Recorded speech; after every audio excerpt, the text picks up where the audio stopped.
So what you're going to need is fairly simple. You're going to need an impact. You're going to need a drill bit. You will also need a staple gun, a fabric color of your choice, scissors to cut that fabric, nails to drill in the 2x4s. These are 2x4s. You could go thinner if you would like, but it's a lot easier with 2x4s. This is the rock wool I got from Lowe's. It's very sound insulating. It's called the Safe and Sound. Very great, super dense, good. This is probably one of the best things you can buy as far as a DIY project for doing sound panels.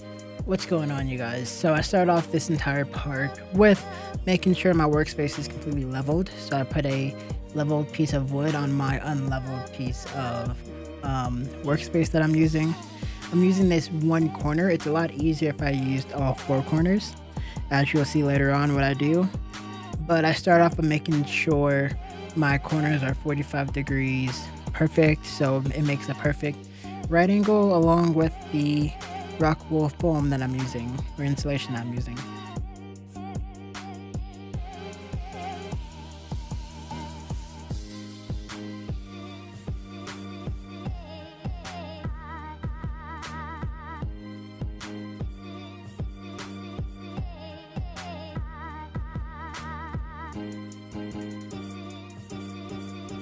So what I try and do throughout this entire part of the video is make sure that what I'm using is something that you're able to sort of mimic or possibly buy the same materials that I'm using without being at such a high cost, such as using a piece of wood and a clamp to clamp down my 45-degree angle without having to buy a 45-degree angle clamp. I would hope that if you're wanting to build a material that you do have an impact or a drill. Both is not necessarily needed, but as long as you have one or the other, you're perfectly fine. Same for the nail gun. You can go out and purchase a nail gun, but as a DIY thing you could do is possibly have nails and hammer it down. It would just be a much longer process than using a nail gun.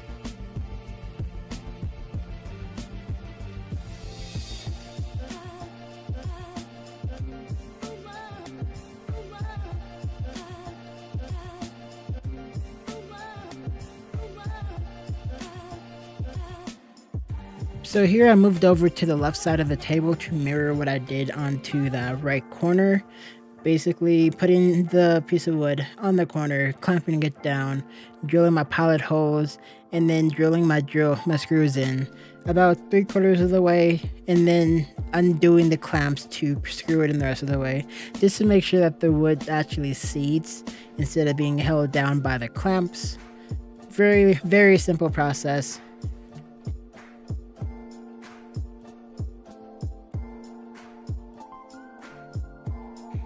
Here, all I did is just flip it over to again now mirror the entire backside, just repeating the same process that I did from the beginning. You may see that my left side is a little off-centered. That's just because it hasn't been screwed in yet. Once everything is screwed in and your edges are flat, as you kind of see here on the right side, everything's going to look fine.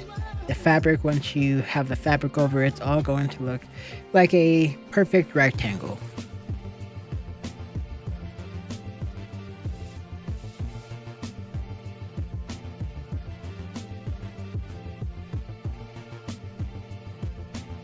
So this is a different perspective on what I've been doing the entire video. On the other four corners, I am making sure I have a 45-degree angle, clamping down the 45-degree angle, making my pre-holes with the drill bit, and then I am screwing in my screws that are a 3-inch screw, number 8. They are very large. They're probably a little overkill for this project. You can probably go with a 2 to 2.5 inch screw, but nonetheless very simple to do, very simple to use. This entire project is super simple.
So what I'm doing here is I'm just laying out my fabric that I'm choosing to use. As you'll see later on in the video, I actually scrapped this fabric for a more darker charcoal fabric that I feel would look better with the dark aesthetic of my room.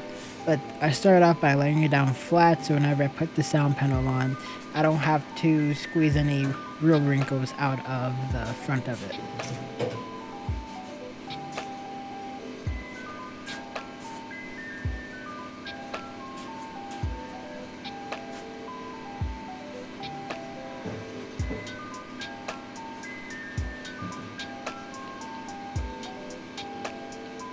You want to make sure that when you are doing your fabric, this felt that I'm using, you want to make sure you're pulling it very taut.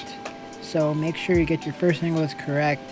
And after that, every time you're about to make an angle, make sure you're pulling it tight so you don't have any wrinkles or sagging from the front end of your sound panels.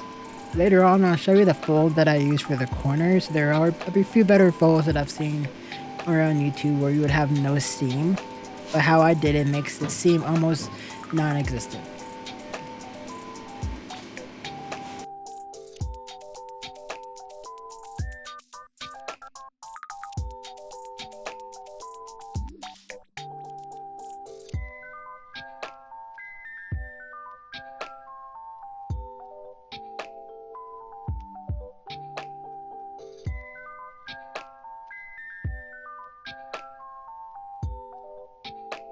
So as I brought up earlier in the video, I exchanged my really light gray felt for this charcoal gray felt.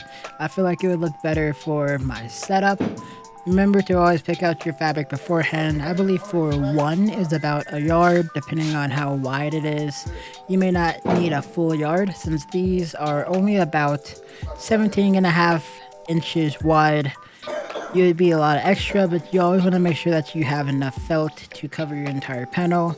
And if you would like to cover the sides or cover the back of it as well, make sure that you are getting almost double the amount, just to make sure you have full wraparound of your fabric.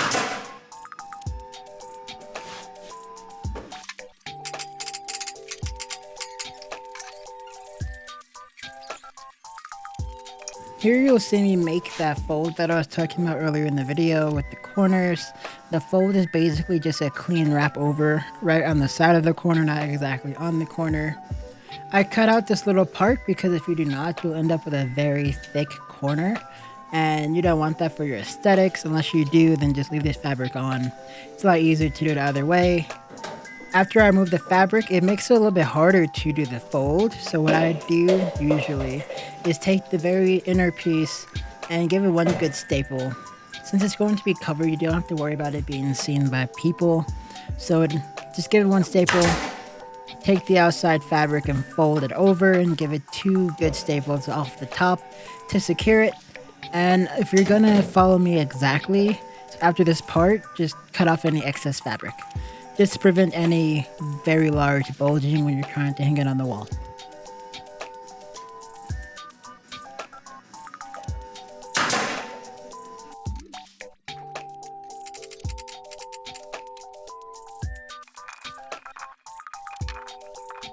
Here's a more detailed look at the fold that I did on the other corner if you want to follow me verbatim. It's very simple, just make sure you don't cut off too much, too less. You still don't want to get a bulge as much as you don't want it to not be able to fold over.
One thing I do when I'm stapling the edges is I try to alternate going from the inside and the outside, just again to make sure it's very structural, to make sure that if it's pulled, that it won't rip immediately from one point. This just gives it a lot more structure in your staples.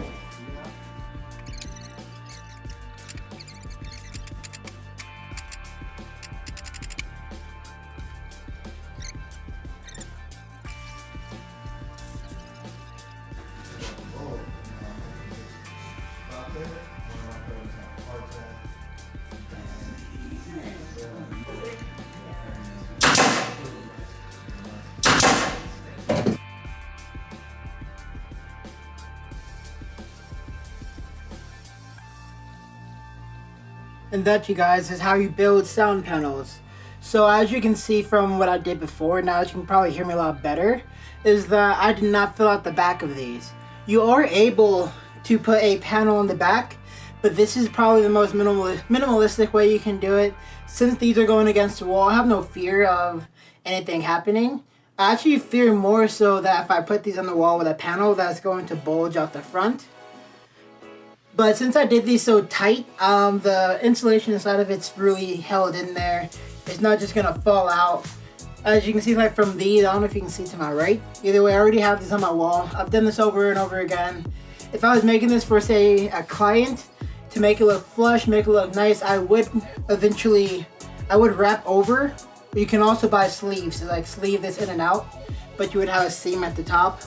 But overall, if you wanted to do the entire whole thing, I would recommend getting a very small thin piece of wood, maybe tacking that onto the top on your four corners, maybe in the middle a few times, just to give it some structural support, and then just wrapping it all over and then starting over with the wrapping process that I did earlier in the video. But as you can see, I went with the darker charcoal looking fabric. This is felt, and this is just black felt instead of that very bluish gray type of felt that I felt would contrast my room a little bit too much. This is a little bit different, adds some different look to my room instead of all the black that's already in here. A total look at my entire room is gonna come fairly soon, so stay tuned for that video. But this is more so just a tutorial if you want to build these, since I've built 4, 6, 7 of these so far. This large one over here, this is a double one. This is probably going to be hung in the ceiling, and I'll probably do this in one of my vlogs coming up. But all you really need if you want to hang these sound panels is just a loop ring. These screw into your sound panels and just give you a loop to hang anything off. So you can put a nail, drywall nail, into your wall, hang these. These are not that heavy. I would recommend possibly hitting a stud overall if you can. If you cannot, for your aesthetics, use a drywall anchor. Again, these are not heavy. I can pick this up super easy, just a thumb, and I have no fear that these will not pull out your wall as long as you're using the proper things, aka a drywall anchor. But I am going to hang these on my wall on my vlog that's going to come out fairly soon, so if you want to see that, hit that subscribe button and you get to see me hang these on my wall, along with hanging this huge one on my ceiling, and you get to see more content like this. I'll also do tech reviews. This is more so something a little different because I do want to fill out this entire space with these sound panels for the aesthetics. I actually don't need it that much because there is so much stuff in here. I doubt there's that much reverberation happening just on its own. But if you guys want to follow that, hit that subscribe button. If you guys like this video, hit that like button. And if you have any questions over these sound panels, leave them down below and I'll answer you as soon as I can. So until the next video, I'll see you in the next one.